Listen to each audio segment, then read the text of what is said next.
31% of young children think that Muslims are taking over the country. 56% believe that Islam is a threat to Western liberal democracy. I was attacked when I was walking home from school, where a group of girls ripped off my hijab and called me derogatory words. When I was at university, I had lecturers saying that Muslims who fully believe in their faith shouldn't be allowed entry into university.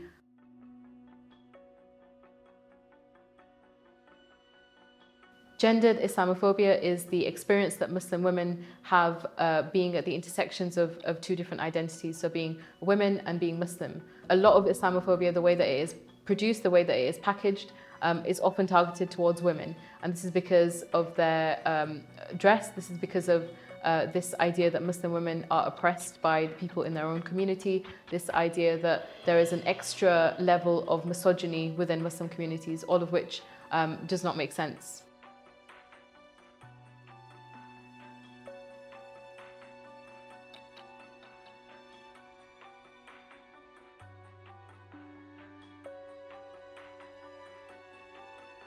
These attacks are highly personalized.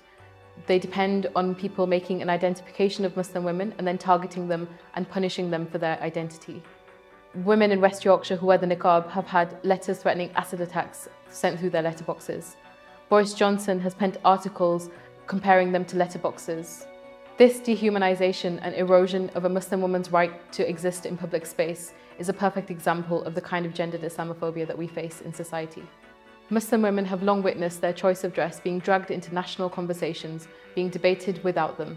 In a mix of sexist and racist commentary, the far right have always exploited Muslim women and their issues in order to gain further ground. This strain of gendered Islamophobia tries to convince Muslim women that their bodies belong not to themselves but to others to liberate.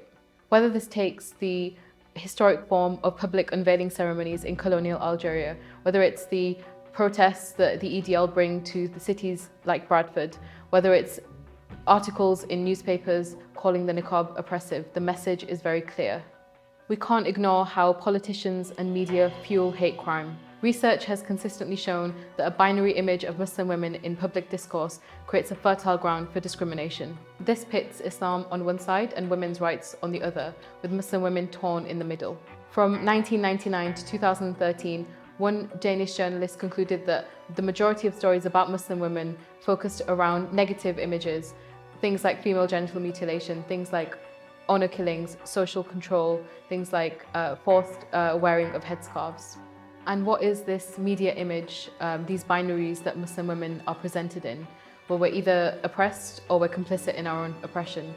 We're either completely banished and removed from Muslim civil society, or we're hyper-visible in our niqabs and our cloaks and targets for attacks. We are either traditionally submissive or we are too loud when we talk about our oppression, but we are always in need of liberation. Funding is really important. We need Muslim communities to be able to feel safe, and for mosques, which are designated open spaces for prayer for anyone to come and use. These kinds of spaces need to be able to be protected from the kinds of threats that they are currently facing. We've seen 6 mosques defaced and broken into in Birmingham. We've seen it happen in Newcastle. We've seen it happen in Belfast. It is across the country.